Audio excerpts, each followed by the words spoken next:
Terima kasih Anda masih bersama kami dan kita masih berbincang terkait dengan kebijakan minyak goreng. Pak Sudaryono, ini dari pelaku pasar, ada hal yang ingin disampaikan ini terkait dengan tadi kalau kita bicara kebijakan demi kebijakan kan sudah coba untuk ditempuh, yang dirasakan ternyata lain begitu. Apa suara yang ingin disampaikan dari pasar? Jadi gini ya, jadi sekali lagi saya mau sampaikan bahwa ini kan terkait minyak goreng curah ya. Jadi kita domain dari minyak goreng kemasan kita tidak bahas, kita bahas minyak goreng curah saja. Ya. Nah, minyak goreng curah ini kan satu diatur, yang kedua distribusinya itu jelas, tidak melalui jalur-jalur retail modern atau supermarket, melalui jaringan pedagang tradisional, pedagang pasar tradisional. Kemudian Presiden, dengan segala kebijakannya sudah melarang ekspor, kan dengan tujuan harapannya kan banjir. Pada kenyataannya kan tidak. Belum, malah produsen menurunkan produksinya, kapasitas produksinya.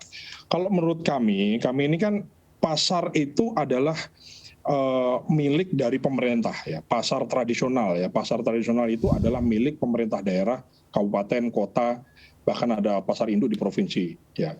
Jadi kalau menurut saya, karena minyak goreng curah ini adalah domain dari pasar tradisional dan Presiden sudah melarang, misalnya ekspor dilarang, langsung nggak perlu pakai 10.000 di mana, langsung titiknya di pasar-pasar. Ya. Kita sudah ada bahwa di AAPSI sendiri sudah menyalurkan di beberapa titik pasar ya. Kita kerjasama dengan ID Food walaupun mungkin jumlahnya tidak terlalu signifikan. Tapi itu sudah membuktikan bagaimana pedagang pasar itu sudah antri dengan baik, jiriganya tertata dengan baik, dalam satu hari itu satu tangki selesai. Kalau kucuran itu bisa reguler, misalnya setiap Senin, kemudian Kamis, kemudian hari Sabtu, seminggu 3 kali sesuai dengan kapasitas, sesuai dengan demand dari minyak goreng curah di pasar itu. Dan itu sudah tersalurkan di semua pasar tradisional, saya kira tidak ada masalah. Kenapa? Karena pasar tradisional itu adalah binaan dinas-dinas perdagangan di daerah-daerah. Jadi buat saya, menurut saya, kenapa sulit sekali gitu loh. Maksud saya, pemerintah ini kan tinggal mengatur. Tapi dari pelaku pasarnya sendiri sebetulnya terbuka ya, karena ada juga pemikiran saya begitu. Kalau berbicara tentang pasar, ini bicara tentang banyak orang, para pedagang, berbeda dengan kalau kita bicara tentang retail kan hanya satu pengusaha begitu. Ya, tentu gini Pak, jadi di setiap pasar tradisional itu ada pedagang minyak goreng, tidak jualan minyak goreng saja tentunya, dia jualan sembako yang lain gitu. Nah, maksud saya kan itu nanti pedagang tempe, kulaan di situ minyak gorengnya, ibu rumah tangga kulaan di situ, kemudian pedagang tahu, pecel, pedagang kerupuk, pedagang keripik itu kulaan di situ gitu. Jadi maksud saya 16.000 pasar di seluruh Indonesia itu milik pemerintah. Ya, milik pemerintah dan dibina oleh dinas perdagangan. Jadi tidak perlu mencari titik lain di pasar yang sudah ada saja begitu ya? Saya juga bingung kenapa sekarang 1.200 nanti 10.000, sekarang langsung saja. Tangki, yakin dan percaya, saya nyatakan di sini, setiap tangki kirim ke pasar pasti terserap dengan baik oleh pedagang pasar. Dan pedagang pasar itu tinggal pokoknya jual baik kan di beberapa titik dan itu berjalan dengan baik. Hanya ini kan masalah, menurut saya nggak tahu ya kenapa begitu sulit gitu. Kenapa negara ini kan sebetulnya antara pemerintah pusat, Kementerian Perdagangan dengan pemerintah daerah, dinas-dinas perdagangan ini kenapa nggak sinkron? Iya, semangatnya sebetulnya sama. Semuanya ingin harganya murah, barangnya banyak begitu. Tapi yang susah ini dalam konteks pelaksanaannya. Baik Pak Sudaryono. Sedikit saya mengomentari misalnya pelarangan ekspor ya, apapun kan niat baik Presiden benar, melarang ekspor itu juga nggak selamanya, maksudnya kan ditutup dulu kemudian produksi, tapi masalahnya karena penyalurannya tidak baik, maksudnya setelah ditutup tuh penyalurannya tersumbat, tidak banjir ke pasar-pasar, tidak terserap dengan baik, akhirnya produsen mau nggak mau membatasi produksinya sehingga jadi gejolak, sawit jadi demo dan seterusnya gitu. Baik, Pak. Itu kira-kira simpel di kami. Mas Rizal, ini kalau bicara tentang larangan ekspor yang memang masih berlaku, tadi ada banyak ya diskusi kita bicara tentang kurang efektif gitu. Apakah memang tidak perlu juga kita untuk meneruskan ini? Atau masih tetap untuk mempertahankan kebijakan ini karena udah kadung dikeluarkan? Ya harus segera evaluasi pemerintah dengan kebijakan ini. Evaluasinya apa? Pertama, mengapa harga di pasar, khususnya minyak curah juga nggak turun? Ini Rp19.150 per kilo. Baik, tapi dengan minyak goreng rakyat ini, tadi kan ada sambutan juga ya, betul. Baik dari Komisi 6, Pak Amin tadi mengatakan, Anda juga melihat apakah ini memang akan membanjiri mestinya ketika larangan ekspor itu dilakukan, otomatis mestinya, ya meskipun ada jeda waktu gitu. Ini kan sudah lama nih. Ini kan jalan karena ada BUMN gitu Betul, ya. mestinya kan otomatis. Ini kan tidak. Artinya apa? Ada masalah, masih belum selesai di produsen dan juga distributor. Dan ini terbukti, government masuk lagi ke beberapa titik sampai membuat 1.000 titik, Iya. ya 1.000 titik atau 10.000 titik. Kenapa tadi saya setuju ya? Mengapa tidak dimanfaatkan pasar yang sudah ada saat ini? Dan itu sarana distribusi yang sudah berjalan. Dan di situ ada tawar menawar gitu ya, tawar menawar. Ada supply dan demand, dan harga juga lama-lama setidaknya bisa ke harga yang diinginkan oleh konsumen maupun oleh produsen. Baik. Tapi kalau kemudian modelnya, distribusinya yang seperti dilakukan pemerintah, rasanya ya apalagi ada persyaratan, kuotanya dibatasi dan lain sebagainya, itu justru malah menjadi masalah baru. Baik. Itu menjadi penting saya kira catatannya. Pak Amin, ini hari ini ada demo para petani sawit yang mengatakan dirugikan dengan kebijakan larangan ekspor. Di satu sisi mereka dirugikan, di sisi lain tentu eksportir juga menunggu kebijakan ini dicabut. Di lain pihak tadi pasar juga mengaku bahwa ini tidak begitu berpengaruh. Ada hal yang bisa disampaikan terkait dengan larangan ekspor CPO ini, Pak Amin? Ya, kalau saya minta segera cabut. Ya, kembali ke kebijakan DMO 20%.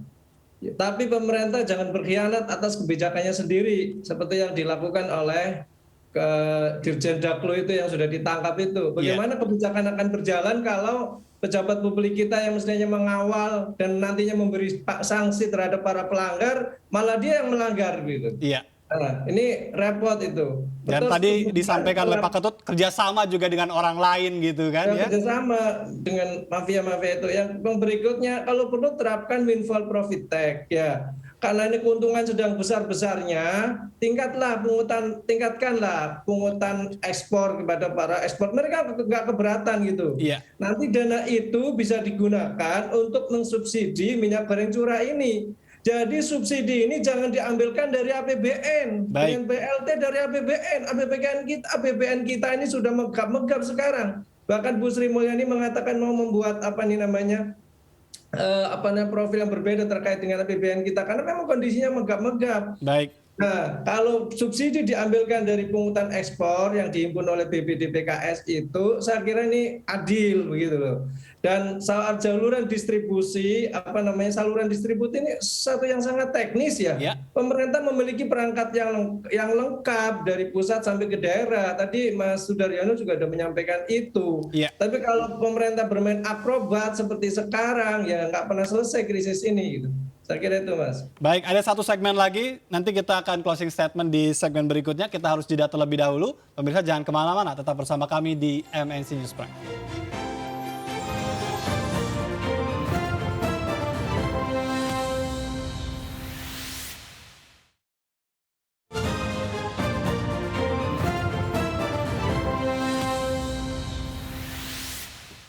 Baik, kita ingin minyak goreng murah, melimpah, dan ini juga berkaitan dengan tadi ya beberapa kebijakan yang sudah dikeluarkan dan perlu untuk dievaluasi. Terakhir dari Pak Sudaryono terlebih dahulu sebagai closing statement malam hari ini. Baik, terima kasih. Jadi minyak goreng curah ini satu statement sebetulnya yang paling saya ingin benar-benar sampaikan adalah kalau minyak goreng curah ini banjir di pasar-pasar tradisional, yakin dan percaya bahwa polemik pembahasan di publik terkait minyak goreng ini akan selesai. Itu selalu saya dengungkan. Selama minyak goreng curah itu tidak banjir, tidak melimpah, tidak melebihi dari demand yang ada di pasar-pasar tradisional, maka ini akan jadi problem terus. Kemudian harga akan terus naik, harga akan tinggi, dan seterusnya, sehingga masyarakat akan mengeluh kebijakan mana yang mesti diambil dan seterusnya, tentu akan menjadi berganti. Nah, kalau kami supaya banjir apa yang harus dilakukan? Yang pertama adalah pelarangan ekspor itu satu kebijakan yang sudah diambil, Nah, tapi harus dibarengi dengan yang pertama, menggunakan pasar-pasar tradisional yang sudah ada, yang dibina oleh dinas-dinas, dibina oleh pemerintah itu sendiri untuk menyalurkan ini supaya nggak ada sumbatan-sumbatan. Itu yang pertama. Yang kedua, kalaupun misalnya susah gitu ya, kalau perlu negara yang beli minyak gorengnya gitu loh. Baik. Jadi negara yang membeli dengan harga tertentu, dibeli negara kuasi fisik dan disalurkan dengan jaringan yang ada tadi Baik. menggunakan pasar-pasar tradisional. Saya kira itu pernyataan dari kami. Terima kasih. Baik, Pak Amin, silakan. Ya, kalau saya menegaskan kembali bahwa kebijakan larangan ekspor ini harus segera dicabut. Karena dengan kebijakan yang sebelumnya demo 20% itu, kalau itu dikawal dengan konsisten, pemerintah benar-benar serius berpihak pada rakyat, itu minyak goreng itu udah melimpah, ya udah 2 kali dari kebutuhan masyarakat itu, memenuhi 2 kali lipat dari kebutuhan masyarakat. Kami sudah hitung dan semua ahli juga sudah menghitung gitu. Tapi lain lagi kalau pemerintah tidak konsisten malah menjadi bekerja sama dengan pihak-pihak tertentu untuk melanggar aturannya sendiri gitu. Itu kemudian yang kedua, kita minta pemerintah menerapkan windfall profit tax aja gitu. Tax profit itu agar dana yang terimbun untuk di subsidi nanti masyarakat itu tidak membebani APBN. Sekali lagi kami minta komitmen pemerintah lah serius, jangan berganti-ganti kebijakan tapi tidak dikawal dengan baik karena akan sangat merugikan masyarakat banyak. Nah sekarang dengan kebijakan larangan ekspor itu semua itu dirugikan, negara dirugikan dari pemasukan devisa dan kemudian subsidi nanti akan membebani APBN, kemudian eksportir, pengusaha-pengusaha besar dirugikan, kemudian masyarakat petani sawit yang rata-rata mereka adalah petani plasma ada 12 jutaan itu juga dirugikan. Bayangin harga TBS tadinya 4.500 menjadi sekarang 1.000 nggak ada harganya seperti gimana disampaikan tadi oleh perwakilan dari demo itu, kan kasihan mereka, ini sumber kehidupan mereka. Mereka juga tidak bisa berbuat apa-apa ketika perusahaan besar menutup, tidak mau menerima TBS mereka. Ini perlu dievaluasi begitu ya Pak Amin ya. Nah itu saya kira itu yang saya sampaikan Mas Ajat. Baik, ini sudah ada target 10.000 titik ya untuk membanjiri minyak goreng curah dan murah begitu kan. Bisa dilihat efektifnya dalam kurun waktu berapa periode? Ya, semestinya kan ya dalam kurun waktu jangka sangat pendek nih 1 minggu sebenarnya sudah kelihatan gitu ya. Tapi kalau ternyata itu tidak efektif, sebaiknya dievaluasi ya kebijakan larangan ekspor ini. Karena surplus, kita masih surplus sebenarnya untuk produksi CPO. Bahkan diprediksi di tahun 2022 ini sekitar 42 juta ton ya produksi CPO kita dan kebutuhan hanya sekitar 18 juta. Nah, tentu ini kan bayangkan ada gap sekitar 30 juta ton yang itu bisa windfall profit ya. Dan kondisi sekarang di pasar dunia sedang kondisi naik-naiknya. Apa pemerintah tidak mengambil ya peluang itu dan itu bisa menderive pendapatan nasional kita seperti di tahun 2021. Jadi kalau hari ini diluncurkan yang minyak goreng curah untuk rakyat ini, tadi kita lihat seminggu dan mudah-mudahan memang tadi ya benar-benar melimpah dengan harga murah, baru ada evaluasi untuk kebijakan yang sudah pernah diambil. Persis. Terima kasih Mas Rizal, terima kasih Pak Amin, dan terima kasih juga Pak Sudaryono sudah bergabung bersama kami malam hari ini. Salam sehat Bapak. Salam sehat, terima kasih. Salam sehat selalu, terima kasih. Baik pemirsa, demikian MNC News Prime hari ini, dan Anda bisa menyaksikan juga live SEA Games di MNC Sport 2 dan MNC Sport 3. Anda juga bisa berbagi untuk masyarakat yang terdampak bencana melalui program MNC Peduli. Tetap patuhi protokol kesehatan. Saya Ajatul Ratma, sampai jumpa.